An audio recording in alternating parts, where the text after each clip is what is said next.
Hello everybody, Nitpicker1 here, complaining about issues great and small for your entertainment, and today we're going to be talking about the PlayStation 5's first year on the market. It's incredible it's been 1 year already, especially because of the amount of people that have them. So inspired by Scott's Nintendo Switch videos, I wanted to do something like that for the PlayStation 5. To clarify if you don't know, basically I go month by month talking about everything that happened PlayStation wise. Though keep this in mind before we get started. At the time of writing the script, it is October 13th, 2021. I kind of had this idea a bit late. If I missed something, either that means I missed it during my research, because honestly it's really hard to go back and find news for this stuff, because every time I try it's just filled to the brim with PS5 restock updates, or I straight up just didn't play it or see it or thought there was no point in talking about it. Next year though, I'll be writing this and editing them month by month, that way I can keep track and be more descriptive and everything. So make sure to subscribe and see those videos and more. So without further ado, let's start talking about the PlayStation 5's first year on the market with the launch of the system on November 12th, 2020. And oh man, what a launch. I saw a lot of people complain about the launch of this thing, and I just can't really. I thought the launch went over really well. I think the reason people were complaining was because most of the games that launched were on PlayStation 4, and I don't know, that just didn't get me very much. I feel like if you want the PS5 or Series X, you want it because they are next-gen consoles and you want it with the most promising library, which, comparing the launch titles, I think we all know which one is more promising. Anyway, so the launch titles that I didn't get just because the price or of lack of interest were Assassin's Creed Valhalla, Borderlands 3, Call of Duty Black Ops Cold War, Dead by Daylight, Demon's Souls, Dirt 5, Gunya Fighter, King Oddball, Maneater, NBA 2K21, No Man's Sky The Next Generation, Observer System Redux, Overcooked All You Can Eat, The Pathless, Planet Coaster Console Edition, Poker Club, Warhammer Chaos Blade Slayer Edition, and WRC9. As for ones I did get, Astro's Playroom. This game comes free with the PlayStation 5, and it is way better than it has any right to be. It's basically a celebration of PlayStation while also just being a fun platformer. You honestly could just play this until you get some money for other games. It has that much content. Bug Snacks, a pretty cute game. I didn't play very much of it, but that was just because of other things that interested me at the time.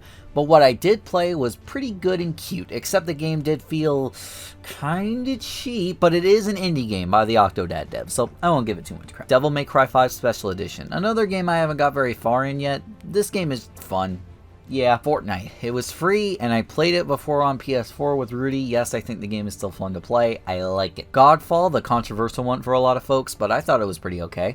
I really liked the world and story, but it was okay. But god damn, it was gorgeous! This is one of the few games that released on exclusively the PlayStation 5, and it shows. This game is gorgeous. Marvel Spider-Man Miles Morales and Marvel Spider-Man Remastered. Miles Morales might be my favorite Spider-Man game of all time. Sure, Spider-Man might be better and have more content, but just in terms of my 6 subjective opinions, I enjoyed this game more than the first one. It doesn't help that I fell in love with the character thanks to the likes of Spider-Verse, which is an amazing movie and really built up Miles' character. And Miles Morales just helped that out a bunch. It didn't help that along with it came Spider-Man Remastered and making Spider-Man look better than ever with super fast loading times that still get me. Also adding native 4K and performance 60 FPS support. Speaking of that though, the only con is that you either had to choose ray tracing or 60 FPS, which is kind of sad. Obviously you want the ray tracing because of this beautiful next gen system, but the game just runs so buttery smooth. It's just so... Mortal Kombat 11 Ultimate. I picked this game up just because I had it on the Switch and it was on sale. I got this game for $30. That was a fucking steal. Too bad I'm horrible at it. Sackboy: A Big Adventure. Oh boy, this game was great. It looks so pretty, and playing it was just so fun and adorable. And playing some of it with Rudy was just so fantastic. Some of the reviews were saying that the game did feel a bit samey from other platformers, and they weren't blown away, which, yeah, I can admit, but hey, it was still loads of fun. I had a great time, especially when Rudy got a PS5 and we played it together, and Darian joined in on the fun on PS4. It was mayhem. Watch Dogs Legion. I bought this game for $30, just like Mortal Kombat 11. I never installed it. Next. And that was just the launch of the system. Honestly, I think it was a pretty cool launch. Yeah, I know most of these games you could play on PS4, but I feel like if you cared about these games, you wanted them on the PlayStation 5.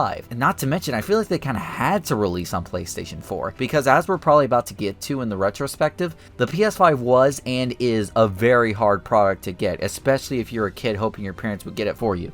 You had to care about this system immensely to make sure you can get it. And spoiler alert, it's still not readily available. I didn't get my console until early April, and I only got it because PS Direct sent me an invite-only order just when I was ready to call it quits. If you're trying to get a system right now, I recommend you try through PS Direct. They are the only place where you have a shot at getting one, so try to order it through there. Alright, with all that out of the way, let's discuss the actual system. Honestly, for how much people were discussing how big it was, honestly, it was smaller than I was expecting. Which, maybe I feel like that because it fits so comfortably on my desk setup. I was expecting to have to deal with a tower or something, but I was honestly shocked how well it fit, and it looks really nice to boot. The controller is great, and maybe the best and impressive part of the console. The adaptive triggers, haptic feedback, etc. all are just great, and I have no complaints. And that wraps up the first month. That was a lot already, but now it's time for... Well, with the new console launch come stories about how a wife forces her husband to sell it because it wasn't an air purifier. Neat. Well, on December 9th, those fucking bastards did it.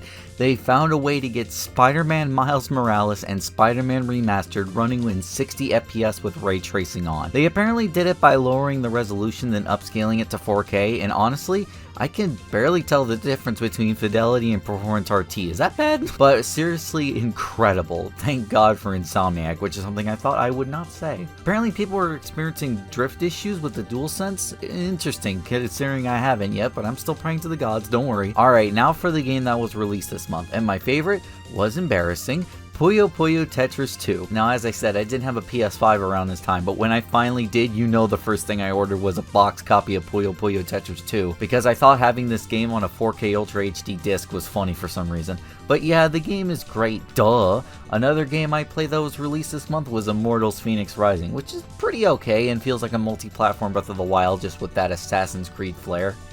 Meaning it was bad. But for all the events and news this month, the Game Awards. Or should I call it the Last of Us Part 2 Awards, because it took about every category it was in, including Game of the Year, even though a lot of people had problems with it. Alright, sure, that wasn't rigged. Anyway, obviously only referring to PS4 and PS5 titles here.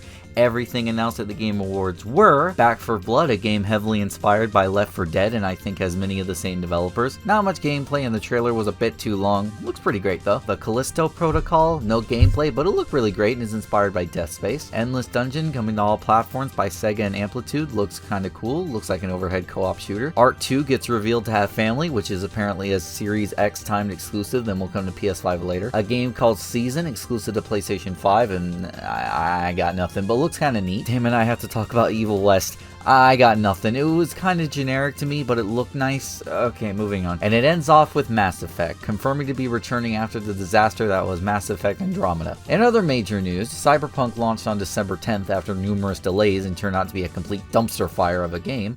I won't go on too much because I really don't. Not very much news-wise, but that's okay. We're still chewing on the launch titles, but what we'd be chewing on next is a demo for Resident Evil Village. Yeah, Capcom released some trials for the game for a limited time. As I said, I didn't get my PS5 until April, so I didn't play any of these trials, and I wasn't very interested in the game to begin with, so I didn't buy it at all. What did I buy and play? Well, Scott Pilgrim vs. the World, of course. The game is really fun. I enjoyed it, but at least when I played it back then, the online was terrible.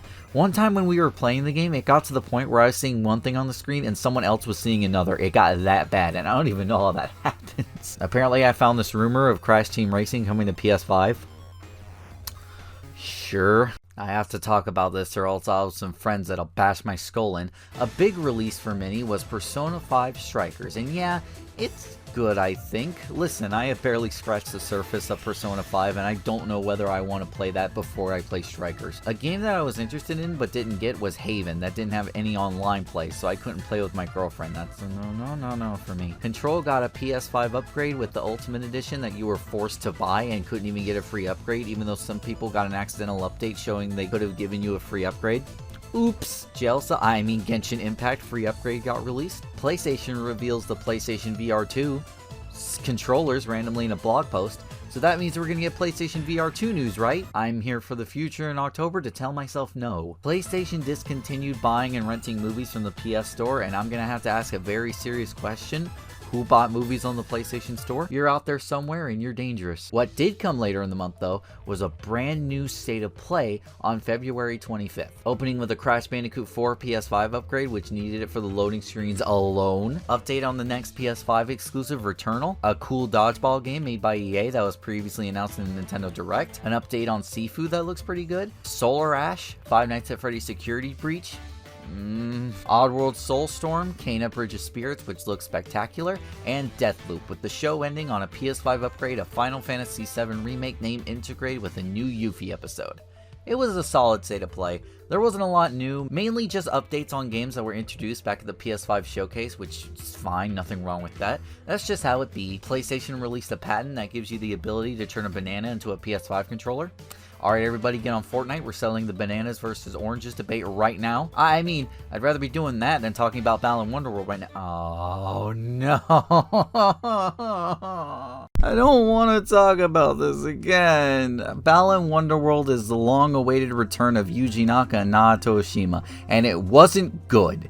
As an indie platformer, I could let a lot of it slide, but no, this was a $60 release by Square Enix. The character designs are great, the graphics of the CGI cutscenes are great, but everything else takes the piss. I did a review on this game when it first came out, so I recommend watching that if you want more info, because I do not want to talk about it anymore. Other than that, March was kind of a pretty good month. PS5 upgrade for Tony Hawk Pro Skater that you had to pay $10 for.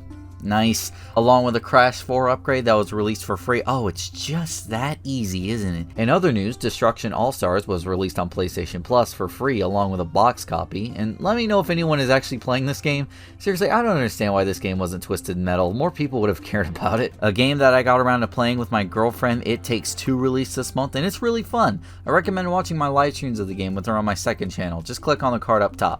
Disco Elysium came to PS4 and 5, which is cool. It's just not my thing. But the news for this month was Ratchet & Clank was available for play at home, and Insomniac announced that they would be bringing a 60 FPS patch to the game in April.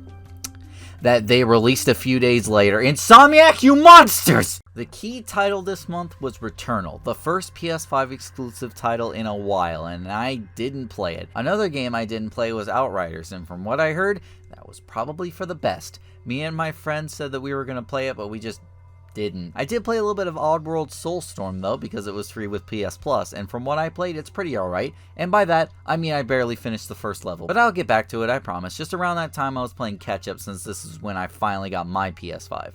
But another game I got around to playing later in the year was a re-release of Judgment, which was released this month, and Judgment is pretty cool. I am stuck on this boss though, and now the game is poo-poo. Genshin Impact's PS5 upgrade got released this month, and while I did play the game on PS4, I haven't got around to playing the upgrade yet. MLB The Show was released on the Xbox. It was pretty freaky seeing the PlayStation Studios logo on an Xbox game. But what was the main talk this month was an update for the console that allowed you to archive PlayStation 5 games onto a hard drive for later, which is a nice sentiment, but we really need to get those internal SSDs up and running. But there was also the State of Play this month, and it was about Ratchet & Clank, with 2 indie games stapled on for no other reason except that it was Among Us, and I have no clue why Subnautica Below Zero was there. But more importantly, they showed off Ratchet & Clank Rift Apart, which looked amazing. The graphics are so good, the worlds are so detailed, and the gameplay just looks like Ratchet & Clank, which is great, and we'd be ready to traverse those worlds on June 11th.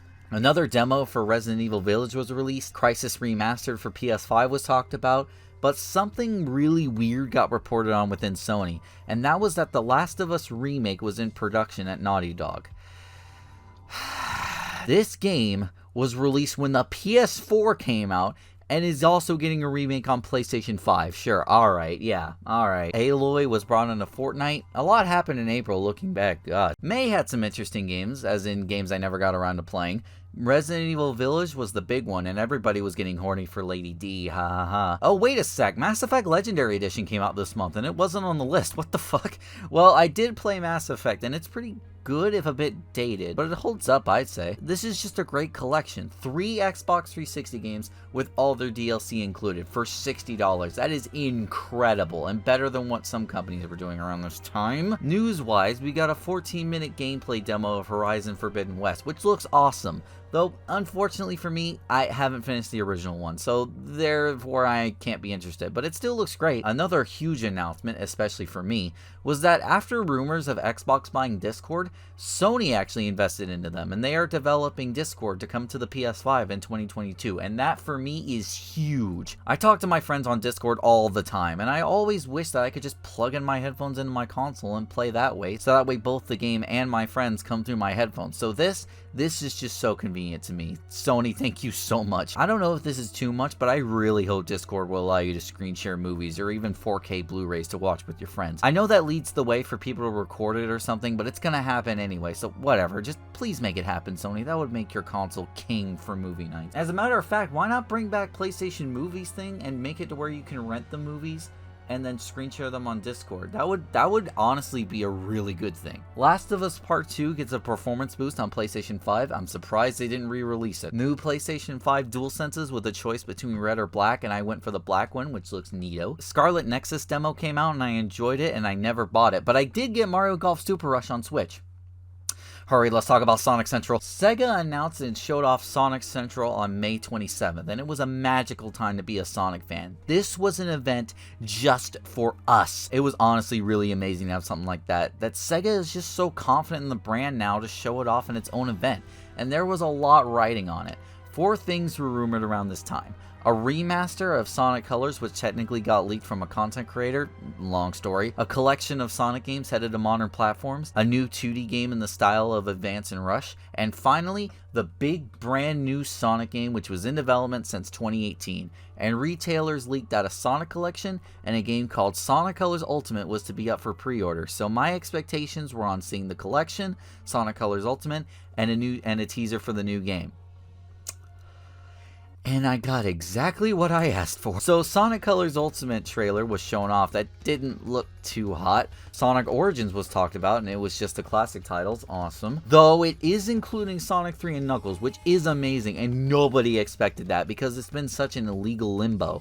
And we got a CGI teaser for a new Sonic game I nicknamed Sonic Forest. This was an okay show. It gave us exactly what we wanted, plus some pretty cool non-game announcements, but that trailer for Sonic Forest really told us nothing about it whatsoever. That was until someone slipped in a press release that was called Sonic Rangers, which lined it up with the leak a few days prior of a Sonic game called Sonic Rangers, which is an open world title. Holy fuck, I need to talk about Ratchet & Clank right now. Ratchet & Clank Rift Apart was finally released this month, and I thankfully got to play on launch day. Again, thanks to Sony letting me order the PlayStation 5 through PlayStation Direct, and just, wow, what a game. I already reviewed this game before, so I highly recommend checking it out after this video, but to sum it up, I was impressed with what I played. The reflections, the detail, the DualSense features, the SSD features, everything about it was just so good. I also enjoyed the new characters, Rivet and Kit, and not to mention the other Dimension version of Nefarious. It was all just great. Final Fantasy VII Remake Integrate also released this month, and I enjoyed playing it, and not the Yuffie DLC because that shit was $20. No thank you. Star Wars Jedi Fallen Order got a PS5 upgrade that was insanely needed along with Doom and Metro Exodus, but it's time for the big news. It's June, so that means it's E3 month. We're going to be rapid firing through E3, finding all the PS4 and 5 announcements from each conference, starting with Summer Game Fest. And I think for this, I'm only bringing up the ones that are worth mentioning, / I'm interested in, because I have a lot to go through, especially for Summer Game Fest. And there's just some games I have nothing to say for. Metal Slug Tactics, which just looks really cool. Kojima mentions 9/11 for some reason, then shows off Death Stranding Director's Cut. Solar Ash, which Expo's really excited for. It looks pretty good in my opinion. Tales of Arise, which looks freaking solid. Back 4 Blood, a game by the devs of Left 4 Dead, because Steam ain't letting them make another one. And ending off with Elden Ring, which is kind of not my thing, but people will yell at me if I don't mention it, so there you go. All of these were pretty good, but I've always had this mentality with all of Jeff Keighley's events. I feel like Jeff goes for way more quantity than quality, because his events usually range to about 3 hours, and I'm sorry, but that's just too long to hold my attention, especially with most of the games you show are indie games, which is not what a lot of people care about, I gotta be honest. There were a lot of cool stuff, both AAA and indie, but I don't know man, the indie games just slow the stuff for me, you know? I don't hate indie games, they're just not what I'm here for. But now let's get into the mainstay E3 presentations. Of course, Sony didn't join E3 as always, so I'll have to scope it out and figure out what's what. Also, especially when looking at things like the Xbox conference, it can be kind of hard to figure out what's a PS4 and 5 title or not, so this year I'm just going to discuss the heavy hitters or games that I'm personally interested in. Next year, like I said before, I'll be more descriptive and mention everything, but looking back on this stuff is kind of hard because I have to just make sure every title I see is for PS4 and 5. So I'm just going to go through and discuss what I want, so sorry about that. So Xbox has nothing I want to talk about as always, so let's skip to Square Enix's conference. Square Enix, my mortal enemy. Let's see what they got for me this time, and the show opens up with a new game from Eidos Montreal, Guardians of the Galaxy, which actually looks pretty good. But I don't know, man. Square Enix left a bad taste in my mouth after Avengers, so they'll need to prove themselves. Whoa! These creatures are perfect predators! Will this gameplay demo end already? Final Fantasy Pixel Remasters coming to PC and mobile phones. Oh, yay. Legend of Mana and the new Marvel's Avengers DLC. The Wakanda expansion, which seems to be the biggest expansion yet. Guys, my toilet is so full of shit and I just added a shitload more. Babylon's Fall. I was actually interested in this one. And it looks like dog shit, and it's apparently going to be a live service game. Well, there goes my interest. Life is Strange Remastered along with True Colors, cool. And a big one rumored, Stranger of Paradise, Final Fantasy Origin. Damn, that is a chaotic title, as chaotically shit this game looks. That's it. I'd love to give my overall thoughts on Square Enix's presentation, but I got other presentations to talk about.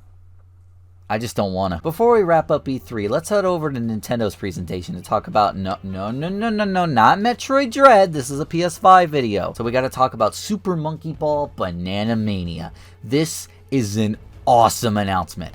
3 Monkey Ball games getting levels remade and in one package. That's just awesome, and I'm super excited to play it in October. That was much easier than I thought it would be, but just goes to show how much of a bust E3 was this year.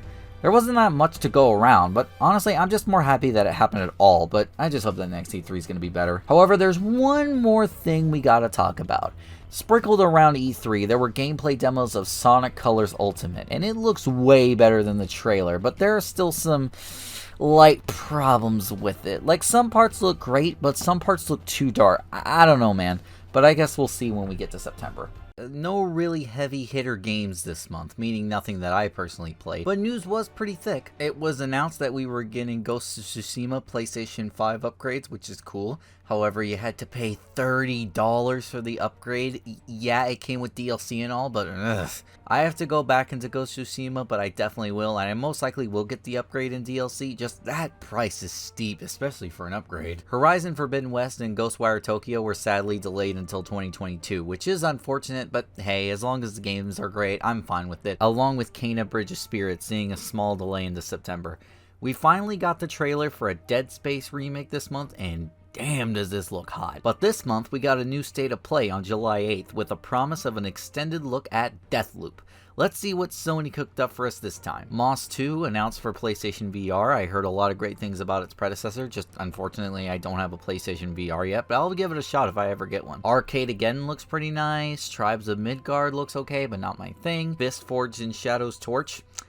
I don't know what I just saw, but it looks awesome. Hunter's Arena Legend. Another look at Sifu. Jet, The Far Shore. That isn't out yet. A new Demon Slayer game by Sega. Not much into Demon Slayer, but the game did look kind of cool. Also by Sega, Lost Judgment. Like with Forbidden West, I never finished Judgment yet, so therefore I'm not interested. Death Stranding Director's Cut still doesn't interest me to play the game. And finally ending off with the Deadloop gameplay, which looks pretty cool, just not for me enough to get it. That was a fine state of play. Not amazing, but not bad. There was stuff people were interested in, just not really anything much for me per se. Apparently Jeopardy had a full section for PS5 this month. I don't know why I mentioned that, I just need something else to say. What I do need to say that I almost forgot was that a Smash-inspired fighter called Nickelodeon All-Star Brawl was revealed for the PlayStation 4 and 5. And I initially did roll my eyes at the concept, but we saw more of it throughout the year, and honestly, I started getting way more excited than I probably should have. Nearly there. August 2021, nothing much I personally played, though Hades came over to the PS5 finally, but I have it on Nintendo Switch, so I didn't get it here. It's a great game from what I played though. Ratchet & Clank coming in Rocket League, Quake got a remaster on all modern platforms, including PS4 and 5. I meant to pick this one up, but I never did. Elder Scrolls Skyrim is coming to PS5. God damn it, Bethesda. 9 months. 9 months we had a platform without Skyrim. Now I gotta go back to the PS2 to escape it. That being said, I never played the original, so I might actually pick this one up. Call of Duty Vanguard Alpha came out. Do you think I cared enough to try it? A beta test I did try, though, was Riders Republic by Ubisoft, and the game was pretty loads of fun from what I remember. I'll probably wait for a sale and pick it up like most Ubisoft games, but I just want to go on record saying the game looks amazing. McDonald's tried to sell PlayStation-themed DualSenses apparently. That looks so hideous, I kind of want them. Alright, well, it's time for the big news this month. Gamescom opening night live, where we got a ton of announcements. Of course, just like Summer Game Fest, I'm only going to focus on titles I give a damn about, and since this is a Jeff Keighley event, that means probably not a lot. Saints Row got a trailer, and apparently Saints Row fans did not like it. As someone who never played Saints Row, I thought it looked pretty cool. Am I a jackass for saying that? Now, something I can say looked cool, and I don't think people will get mad at me, is the trailer for Marvel Midnight Suns, with Enter the Sandman as the music. This trailer was hype. No gameplay though, but it'll be revealed on September 1st. God, I already gotta talk about the PlayStation Showcase. Also, I have a quick question for you all. Nothing big. I just want to know, what the dog do? Call of Duty Vanguard, skip my sleep paralysis demon. Cult of the Lamb is announced. Morgana coming to Super Monkey Ball Banana Mania, nice. And finally, news on LEGO Star Wars The Skywalker Saga, a game set to change LEGO games that I am really excited for, and it got delayed again? What? The boy has no patience. Oh, screw off, Yoda. But seriously, though, the game looks awesome and really good. I'm actually wondering if they're going to do anything next-gen hardware, or if it's just going to be an upscaled PS4 version. We'll see, but I'm looking forward to it. Dokev? What was that? I have no clue what that was. Horrible music, but the game looks pretty, but what is it? Is it a social game? Is it a Pokemon-style game? It seems to be open world, and I think there is some social elements in it.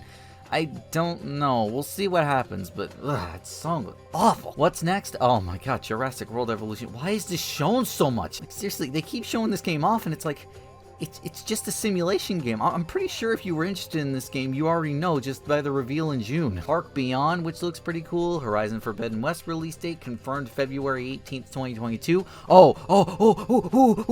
Another Marvel game? Oh, it's just a mobile game. Never mind. Tales of Arise, little concert. Cool. Lost Judgment trailer. Again, unfortunate I haven't finished the first one, but they're looking good. Ending off with a showcase of Death Stranding Director's Cut, which I give only the slightest amount of fuck about, and that's none at all. That was okay. Again, I just feel like with Jeff Keighley's events, he goes for quantity over quality. I feel like he prides himself in having 2 to 3 hour events, but all that does is just show a whole bunch of garbage nobody cares about. And our last bit of news this month, this one's just a little quickie. The trailer for Spider-Man No Way Home was released and had an ad for the DualSense controllers at the end, which is pretty cool to see Sony flock the PS5 like that.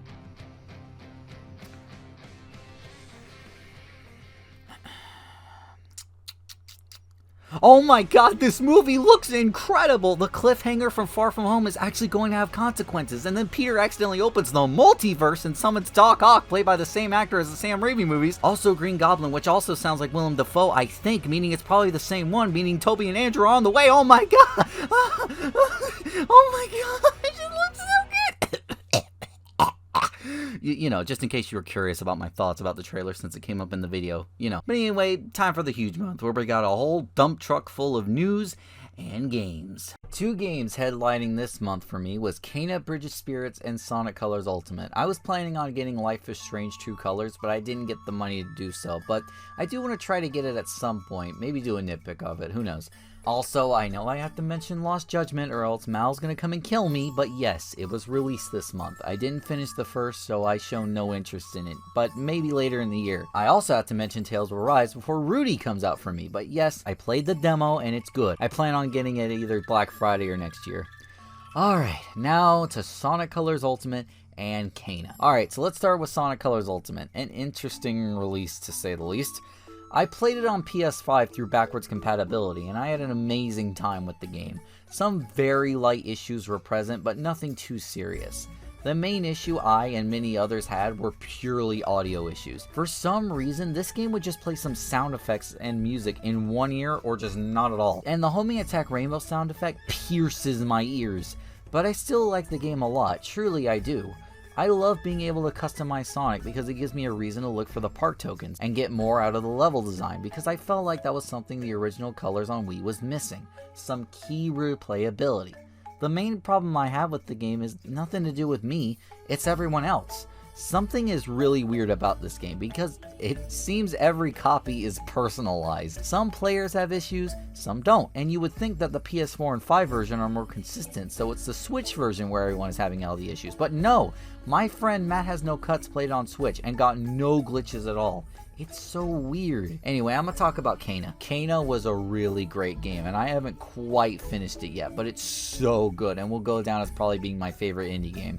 It does suffer a bit because of that, but I won't give it too much crap because it excels at everything it wants to do, I feel. The graphics are great, the story is pretty good, the characters are all likable, voice acting can be mixed. I sense suffering here, Spirit. Do you need help? Let me help you. I can heal these spirits and restore balance to the forest. Death and corruption. All that remain here, I will never abandon my people. Don't worry about us. We've been here a long time and take care of ourselves. I can see that. You both look very strong. Not terrible, but not amazing. This can be a bit hard though. Some of the bosses I got stuck on a lot. But I think it's still a good game. You should totally give it a shot. News-wise, Marvel Midnight Suns gameplay got revealed, and I think it looks really good and fun. It's a strategy-based game, but I really like the dynamic of growing relationships with Marvel characters with your own custom character, and it actually helping you during battle. I'm honestly really excited to see how this game turns out. I think it's going to be great. And hopefully, unlike Marvel's Avengers, I can be excited and it be actually worth it. But I think I can trust the XCOM devs. I think we're in the clear. Doesn't seem to be having any microtransactions or live service gimmicks like Avengers, so if it turns out bad regardless, it'll be better than Avengers, I assure you. Also, it was announced that Sony officially bought Bluepoint. Took them long enough, but it's time for the big news this month. A PlayStation showcase. Not a state of play, a showcase, which means all the big boy games are going to be here. People were thinking that Spider-Man 2 was going to be here, but I doubt it. It hasn't been that long since Miles Morales. We're probably for about another year before Spider-Man 2 news, so let's see what else they got. We open with a chess ad showing Easter eggs for certain franchises. And by the way, I want to mention that when there's a cameo in a Sony commercial, it means something. Like, I remember that one time when Crash was shown off in that one commercial with the time mask, and when you know it was in Crash 4 teasing the game. Well, it's not like I should expect anything but Sly Cooper! Oh, jeez. Well, we're into our first announcement, and it's probably nothing major. Oh, a new Star Wars game? Yeah, interesting. I wonder whoa, what the fuck? A remake of Knights of the Old Republic by Sony Interactive and being a PlayStation exclusive? Holy shit, that's huge. Well, I'm sure nothing else huge will be following that. God damn, Sony knows how to sell a PS5. Tiny Tina's Wonderland, a spin-off of Borderlands, a trailer on Forspoken, which looks pretty cool. Unlike Tom Clancy's Rainbow Six Extraction, Alan Wake Remastered. I heard a lot of good things about the old one. Maybe I'll give this a shot someday. GTA 5, which doesn't look all that different from the original. One day we'll get GTA 6 when I'm dead. Ghostwire Tokyo looks cool. Guardians of the Galaxy looks pretty cool. But what the dog do? Blood Hunt, not interested. Deathloop comes out in 10 minutes. Can Amnesia? Yep, I sure know what I just saw. Chia? I don't know how to pronounce that. Whoever's editing this, pronounce it for me or get Google Translate. Chia. Thank you. 2 Uncharted games are coming to PS5 and PC? Oh no, nobody will buy a PS5 now. No! Alright, they transitioned the games that PlayStation Studios are working on. Oh, cool, and it shows Insomniac along with the Marvel logo. Whoa, what? Spider-Man 2? How the fuck? Oh, it's a Wolverine. Wait, Wolverine? Insomniac is making a Wolverine game?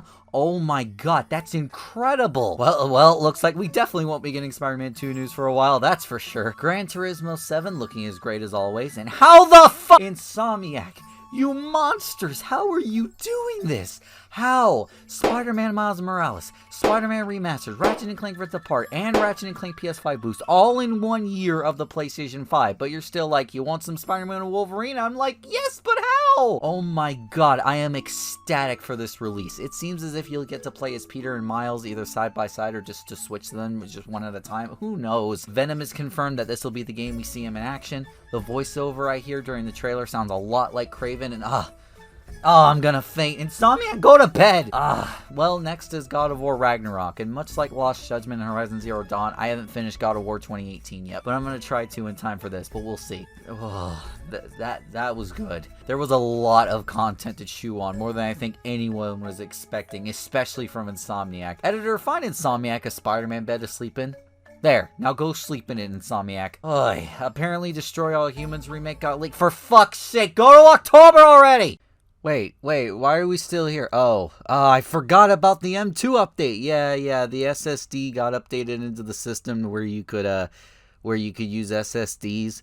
I forgot to bring it up because of everything else I had to mention. So, that's there. So if you have enough money to get a 4 terabyte SSD, go nuts. All right, October now. Finally, we're here. The last month we're covering, and we're gonna start it off with a bang. Nickelodeon All-Star Brawl. The game was much more fun than it had any right to be, and honestly is a good sign of things to come for Smash Brothers like fighting games, which we'll get to in a minute. But another game that was released this month, Super Monkey Ball Banana Mania. This game is so much fun, if a bit hard. It's arcadey feeling, but that's not bad. It just means you're gonna die a lot, but it never feels too unfair. There's so many characters in this game, with more on the way coming with DLC. It's a very exciting time to be a Super Monkey Ball fan. Honestly, seeing games like Super Monkey Ball return and Sega doing other things just really makes me hopeful about Sega's future. For a while there, Sega just kinda only focused on Sonic and making games for him like every year and just not really caring about their other franchises, but now it seems Sega is really starting to get more serious than usual. What I'm trying to say is, please God, let Sonic Rangers be good. Alright, well, let's discuss the news for this month. Starting with what I was alluding to earlier. A Warner Brothers Smash clone titled Multiverse was leaked along with a full roster of characters with some extra rumors thinking the game might be free to play. A free-to-play Smash game does sound interesting, but I don't know, at that point it just feels like a game that will be incredibly cheap. We'll see when we get to it, I suppose. As for new game announcements that interested me, Grand Theft Auto The Trilogy The Definitive Edition. Stupid name, but honestly looks really good. I don't know why people are complaining so much. Like, yeah, the models still look like PS2, but that's the point they were going for, I feel. It's a remaster, not a remake, and the fact that they are putting this amount of effort in the first place is just great. I mean, they're adding ray tracing to a PS2 game. These guys are monsters. They also said that they're fixing up the controls. That's just a lot of stuff. I'm not a big GTA guy, but this does interest me, and I'll for sure give it a shot. Though they did say they are releasing it digitally then physically in December, which I hate a bit, but whatever, just means I'm gonna wait to buy it then. Sony also introduced game trials, which suck. So they put out Sackboy: A Big Adventure and Death Stranding Director's Cut as a game trial, which you can only play for 5 hours, which sounds great, but the problem is that downloading the game counts as those 5 hours. So if you don't have the greatest connection, you could be installing the game more than playing it, which is dumb. And finally, let's finish off this video with the state of play on October 26th, said to be exclusively third party, and it wasn't all that great. Death First Let It Die, a very long and boring trailer. Bug Snacks DLC called Big Snacks, which is pretty cool. FNAF Security Breach finally got a release date for December 16th, 2021. To be honest, I was a little worried about this game because the creator Scott Cawthon got in a bit of trouble earlier in the year, so I was afraid it was going to get cancelled or pushed another year until the drama settled down. I guess they're going to get the game out and move on. I just hope the game still does well, at least a little bit. Death's Door, Kart Rider Drift looks kind of cute. King of Fighters XV, pretty cool. 3D Among Us clone, Star Ocean, The Divine Force by Square Enix, and an extended look at Little Devil Inside. A lot of people hated this event, and I mean, yeah, it was alright. And that was the launch of the PlayStation 5 in its first year. Obviously, there's a future for this system. There are some things that need to be ironed out, but I think that the first year went incredibly well, and I'm really excited for the future of this thing. With games like Spider-Man 2 and Wolverine on the horizon and much, much more, I'm pretty excited. One thing I'm really hoping to see from Sony a little bit more is just more variety in its game output. because I like a lot of the games that have been coming out from Sony just feel like God of War games, you know, like the over-the-shoulder adventure games, you know. I'd love to see some variety, which we did this year. Like, we saw Sackboy, which was a platformer, you know, all that stuff. I want to see more of that from in-house Sony. That's going to be it for this video. Thank you all so much for watching. Make sure to subscribe. I promise these videos are going to get even better next year. Make sure to leave some feedback on the video if you feel that it could be done better. I'm happy to listen. So thank you all so much for watching, and I'll see you in the next one.